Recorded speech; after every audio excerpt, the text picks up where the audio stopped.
Shalom, selamat pagi, salam sejahtera untuk setiap kita yang hadir di tempat kita masing-masing tentunya. Kita bersyukur pada kesempatan hari ini kita boleh kembali bersama-sama untuk memuji dan memuliakan nama Tuhan. Sebelum kita memulai ibadah pada hari ini, ibadah kita dibuka di dalam nama Allah Bapa, Allah Anak dan Allah Roh Kudus. Mari bersama-sama kita mengambil sikap tunduk, kita bersatu teduh bersama-sama di tempat kita masing-masing. Saat teduh kita mulai.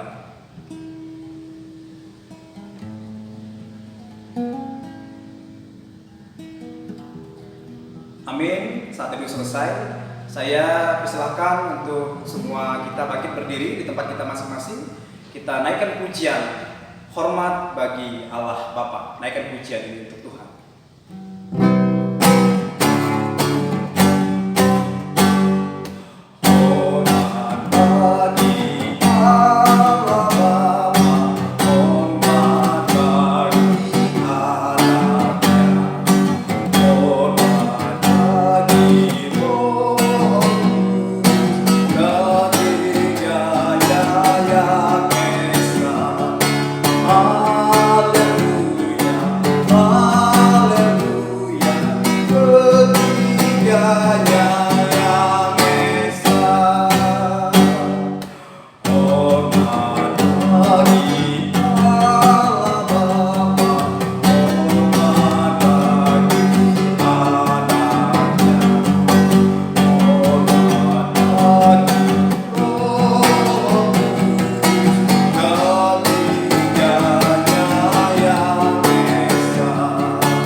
Bersyukur boleh dibangunkan kembali dengan kekuatan yang baru yang berasal daripada Tuhan.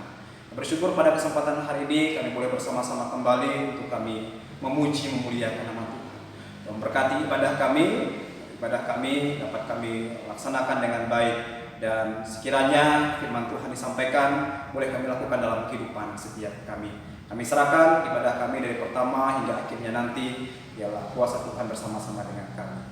Buka ibadah ini di dalam nama Tuhan Yesus Kristus kami telah berdoa dan mengucap syukur. Haleluya.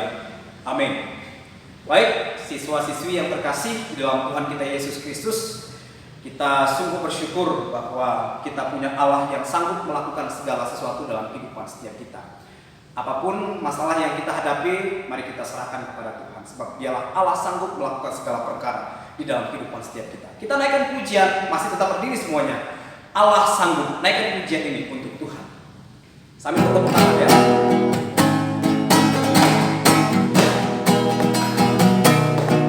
Apa yang tak pernah dilihat mata, yang tak pernah didengar telinga,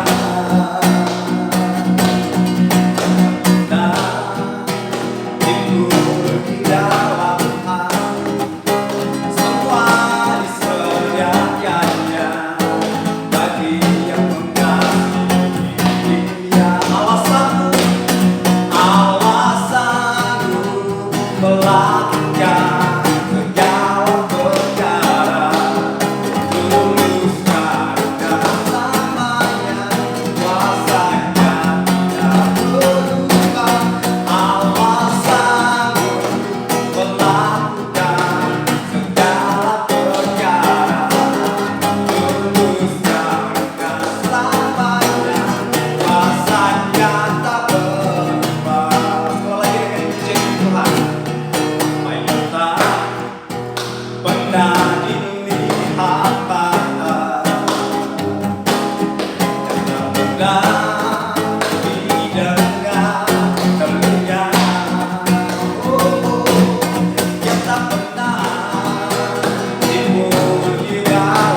berubah dalam kehidupan setiap kita. Sebab Dialah Allah yang sanggup melakukan segala perkara-perkara yang terjadi dalam kehidupan setiap kita. Baik, silahkan duduk untuk siswa-siswiku yang terkasih. Saat ini kita akan mempersiapkan hati dan pikiran kita untuk kita mendengarkan firman Tuhan yang akan disampaikan oleh hamba-Nya. Kembali saya mengajak kita untuk menaikkan satu pujian. Allah mengerti, Allah peduli. Kita naikkan pujian ini untuk Tuhan. Banyak perkara yang tak dapat kita mengerti, dan mengapakah itu harus terjadi dalam kehidupan setiap kita. Tapi ingatlah bahwa Tuhan Yesus adalah Allah kita yang mengerti, Allah kita yang peduli dalam kehidupan setiap kita. Mari kita naikkan pujian itu Tuhan. Banyak perkara yang tak dapat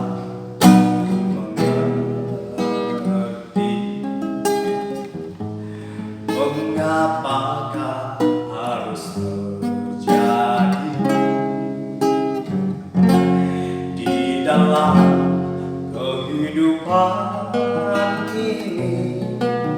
Satu perkara yang ku simpan dalam hati, tiada satu pun yang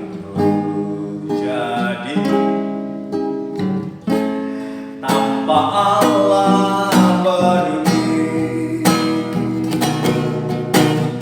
Allah mengerti, Allah peduli segala persoalan yang kita hadapi. Tak akan pernah dibiarkannya berkumpul sendiri, sebab Allah mengerti. Sekali lagi naikkan pujian Tuhan dengan sungguh-sungguh, naikkan pujian dengan banyak perkara, banyak perkara yang tak dapat mengerti. Mengapakah harus terjadi di dalam kehidupan ini. Satu perkara yang ku simpan dalam hati,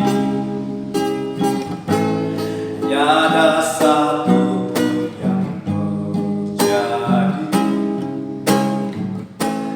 tanpa Allah peduli. Allah mengerti, Allah peduli, Allah mengerti, Allah peduli segala persoalan yang kita hadapi.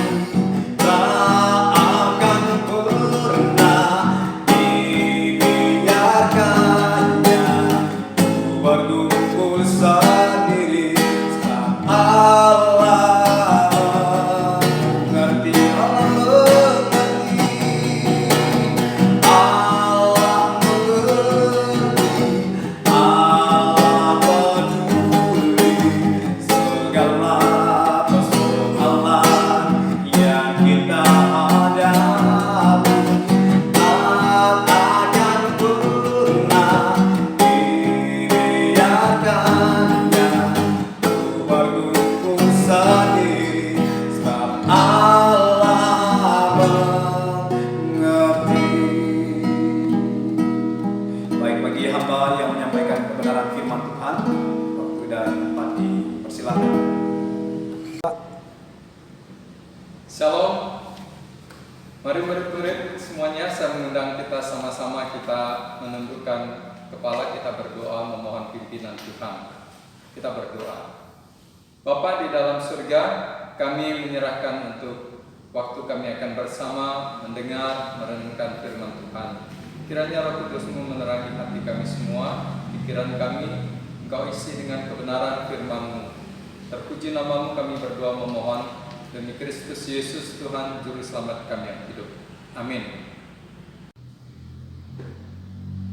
Para murid yang saya kasih di dalam Tuhan Yesus Kristus, Kini tibalah kita pada bagian terakhir dari 10 hukum ya. Jadi setelah kita belajar dari hukum yang pertama sampai hukum yang ke-9, sekarang kita sudah sampai pada hukum yang ke-10, hukum yang terakhir dari 10 hukum Taurat ya. Temanya yaitu jangan mengingini.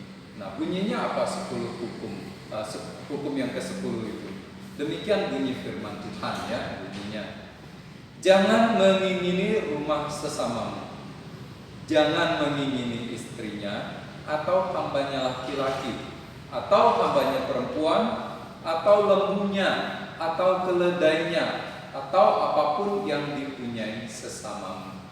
Nah, sedikit latar belakangnya ya, feedback. Kenapa kok hukum yang ke-10 ini diberikan? Jadi ketika itu orang Israel keluar dari tanah Mesir, mereka itu menerima sangat banyak pemberian dari orang-orang Mesir, ya, sangat banyak pemberian. Karena kegentaran yang dari Tuhan melanda seluruh Mesir, sehingga mereka memberikan dengan murah hati berbagai macam pemberian, baik emas, ya, baik emas maupun juga kambing domba, kain-kain yang mahal dan indah-indah, dan banyak lagi pemberian. Nah, itulah sebabnya mengapa perintah yang ke-10 ini diberikan, yaitu untuk apa? Mengatur ya, yaitu untuk ketertiban hidup dalam komunitas ya, dalam komunitas.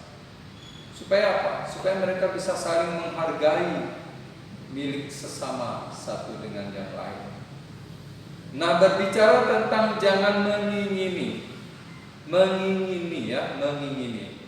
Pengertian lain dari mengingini itu sendiri apa? Ya, kita punya banyak keinginan kan, ingin ini, ingin itu.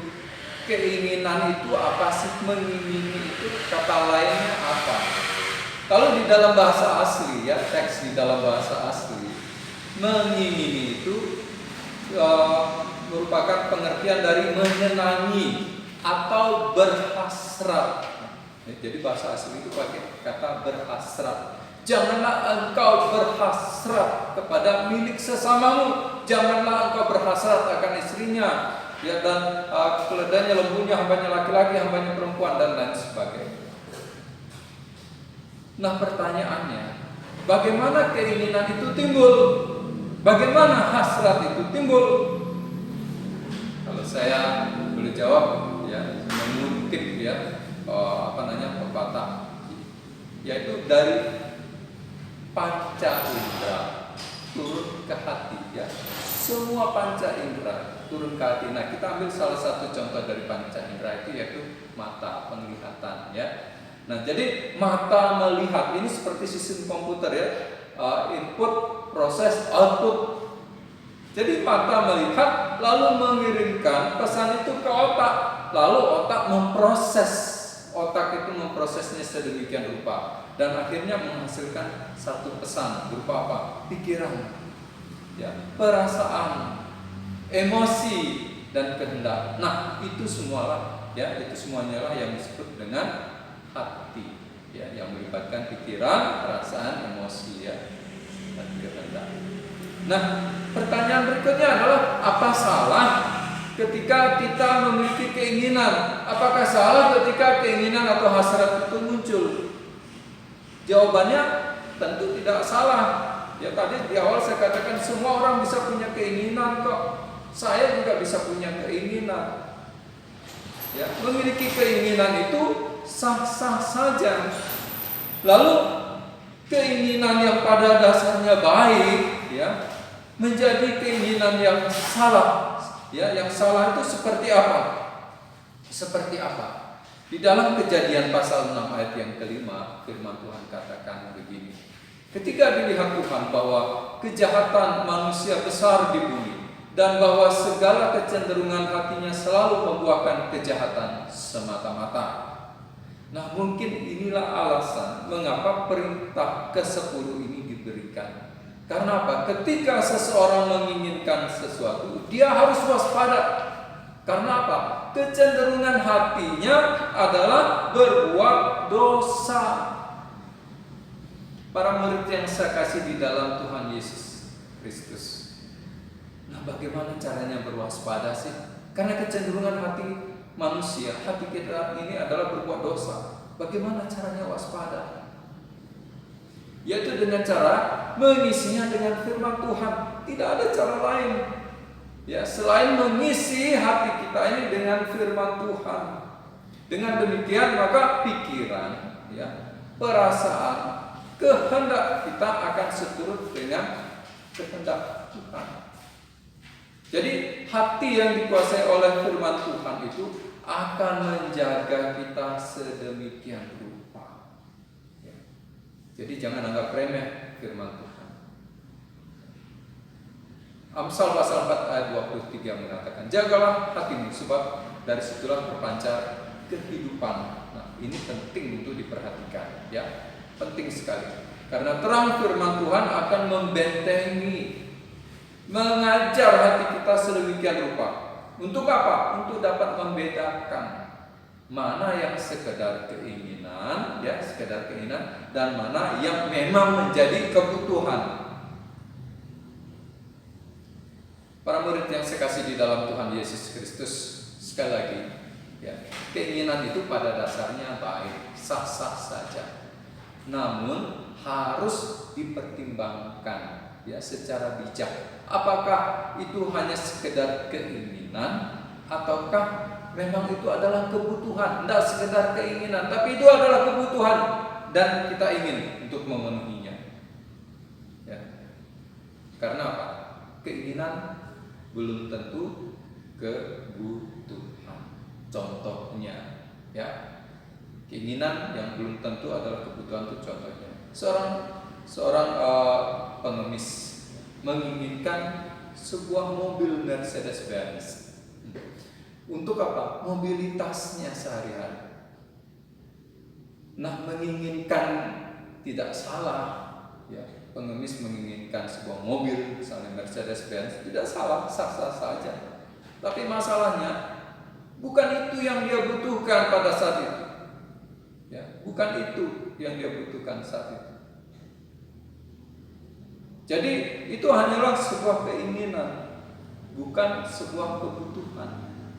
Memiliki barang mewah seperti itu belum soal pajak, perawatan dan lain sebagainya, ya kan.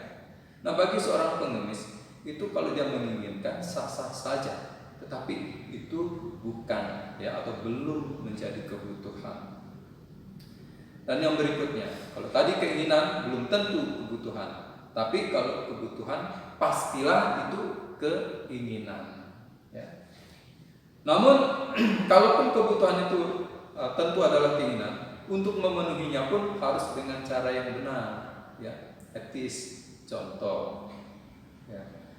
Suatu ketika seorang anak remaja melihat temannya memiliki gawai, ya. Dia lihat temannya punya gawai terbaru dan tergolong sangat canggih pada saat itu. Ketika dia lihat, wah, gawai itu sangat menarik sekali dan dia ingin untuk memilikinya. Lalu karena begitu, ya, dia ingin memilikinya dengan cara dia tipu temannya, dia aniaya, dia rampas.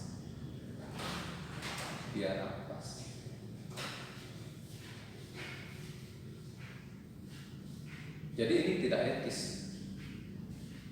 ya, tidak etis, tidak benar. Di dalam Alkitab juga dicatat tentang Raja Ahab, ya, dengan kebun anggur Nabot. Di sana dicatat bahwa Ahab itu sangat menginginkan kebun anggur milik Nabot. Jadi ini Raja Ahab, dia punya rakyat namanya Nabot. Nah, Nabot ini punya kebun anggur, dan Ahab mendesak Nabot untuk menjualnya kepadanya, ya. Karena kebun anggur Nabot itu adalah warisan dari nenek moyangnya, maka Nabot tidak berkeinginan untuk menjualnya atau memberikannya kepada Ahab. Nah, karena keinginan hatinya tidak tercapai, Ahab menjadi sangat kesal, ya, sangat kesal. Lalu dia bermurung hati, merengek, ya, dia masuk ke kamarnya lalu berbaring dengan menelungkup melumpuhkan mukanya di pembaringannya, lalu merengek-rengek. Dan ketika dilihat oleh istrinya yang bernama Isabel, ya, dan menanyakan apa masalahnya, Ahab pun menyampaikannya kepada istrinya Isabel. Singkat cerita, dengan kesepakatan yang jahat, Nabot pun diperlakukan secara tidak adil. Sudah diperlakukan secara tidak adil, lalu Nabot pun dibunuh. Dengan demikian berarti Ahab dapat memiliki kebun anggur Nabot itu tanpa membayar sepeser pun, tanpa mengeluarkan uang sepeser pun, ya, dengan cara menyingkirkan atau membunuh Nabot. Para murid yang saya kasih di dalam Tuhan Yesus Kristus, ya, kita melihat di sini dampak dari mengingini milik sesama jika tidak disikapi dengan benar atau dengan bijaksana. Itu akan menyebabkan relasi, ya. Yang pertama, relasi dengan sesama pasti rusak. Yang kedua, tindakan kriminal. Contoh tadi yang anak remaja yang menganiaya temannya lalu merampas gawai temannya. Contoh tadi juga Ahab yang membunuh Nabot hanya untuk karena dia mengingini kebun anggurnya Nabot. Dia bunuh Nabot. Itu tindakan kriminal. Nah, akhirnya juga menyebabkan apa? Dosa, berdosa. Nah, orang yang demikian juga adalah orang yang hidup tidak bersyukur. Dan yang terakhir, yang kelima, orang yang demikian itu, ya, menjalani hidup yang semata-mata munafik, ya, munafik. Nah, mari para murid yang saya kasih di dalam Tuhan Yesus Kristus, kita belajar, ya, sama-sama belajar dari firman Tuhan ini.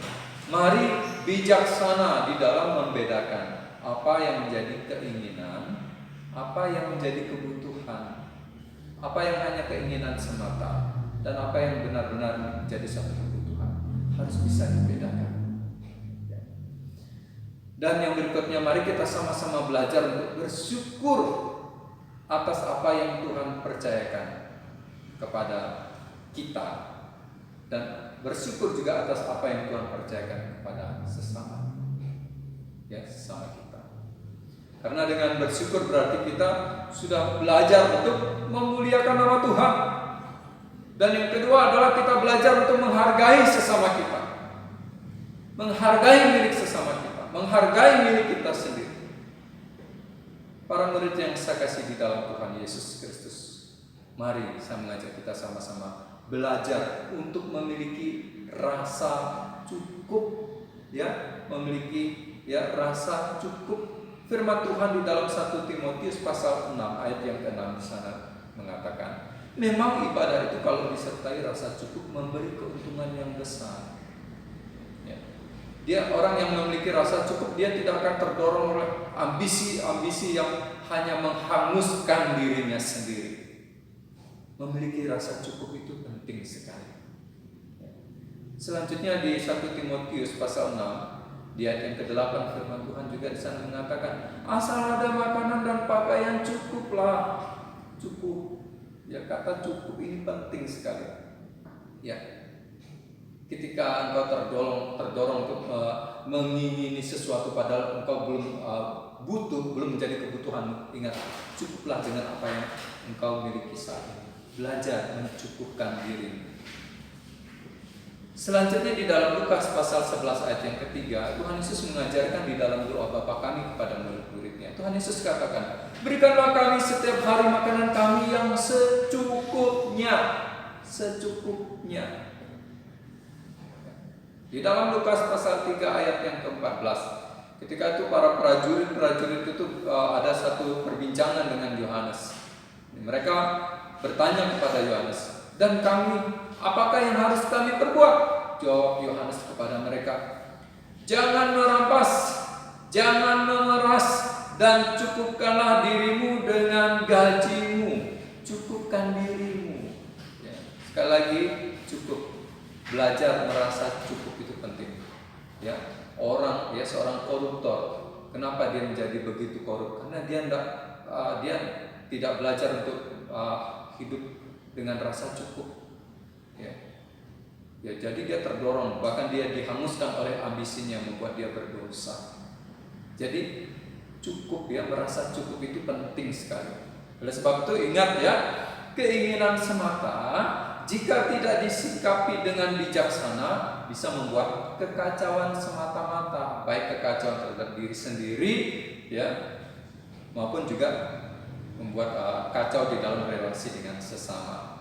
Sekali lagi, bahwa manusia memiliki banyak keinginan. Kita semua punya banyak keinginan, ya, jujur saja kita semua punya. Nah, kita pun juga punya banyak kebutuhan. Keinginan ada banyak, kebutuhan banyak, ya. Kalau mau dipikir-pikir, ada banyak. Manusia itu tidak habis-habis menginginkannya, menginginkan ini itu, ya, dan lain sebagainya. Namun manusia, kita semua, ya, juga memiliki satu keinginan yang sama, kebutuhan yang sama, yaitu apa? Keinginan untuk selamat, kebutuhan untuk selamat. Nah, kita bersyukur kita sudah diselamatkan. Apa yang menjadi keinginan kita, yang menjadi kebutuhan kita, Tuhan tahu, dan Dia sudah memenuhinya di dalam Yesus Kristus. Ya. Jadi kita punya kebutuhan yang sama, yaitu tentang keselamatan jiwa. Orang-orang di dunia masih banyak mereka yang belum diselamatkan. Mereka juga punya keinginan, mereka juga punya kebutuhan yang sama tentang keselamatan jiwa mereka. Dan itu hanya bisa dipenuhi di dalam Yesus Kristus. Makanya, ya, para murid yang saya kasih di dalam Tuhan Yesus Kristus, ya, kalian yang sudah percaya dan menerima Yesus sebagai Tuhan dan Juru Selamat, apa yang menjadi keinginan, kebutuhan untuk keselamatan jiwamu telah kau terima di dalam Yesus Kristus. Saatnya kau beritakan tentang berita sukacita ini kepada banyak orang, ya, supaya mereka dipuaskan di dalam Yesus Kristus. Keinginan mereka, kebutuhan mereka yang sejati akan keselamatan dipuaskan di dalam Yesus Kristus. Dan Yesus berkata, "Akulah jalan dan kebenaran dan hidup. Tidak ada seorang pun yang datang kepada Bapa di surga, ya, tidak ada seorang pun yang bisa ke surga kalau tidak melalui aku, melalui Yesus Kristus." Ya. Puji Tuhan, kita sudah belajar dari firman Tuhan ini. Ya, Yesus yang tersalib sudah memberikan satu kepuasan bagi kita semua melalui korbannya di atas kayu salib dan melalui kebangkitan. Dia sudah memberikan satu kepuasan, yaitu keselamatan bagi setiap orang yang menginginkan keselamatan, yang membutuhkan keselamatan. Datang di dalam Yesus Kristus, hanya di dalam Dia keinginan dan kebutuhan dan keselamatan itu bisa dipenuhi. Tuhan Yesus memberkati. Mari kita bersama berdoa. Bapa di dalam surga, terima kasih untuk waktu kami bisa belajar dari firman Tuhan. Mari kiranya memberkati firman-Mu yang sudah kami dengar, kami renungkan bersama. Tuhan, kuatkan dan teguhkan setiap anak Tuhan, bahkan setiap kami, supaya kami senantiasa hidup bergantung kepada berkat. Terpuji nama-Mu Bapa, kami menyerahkan selagi itu aktivitas kami di sepanjang hari ini dan waktu ke depan. Di dalam nama Tuhan Yesus kami berdoa. Amin.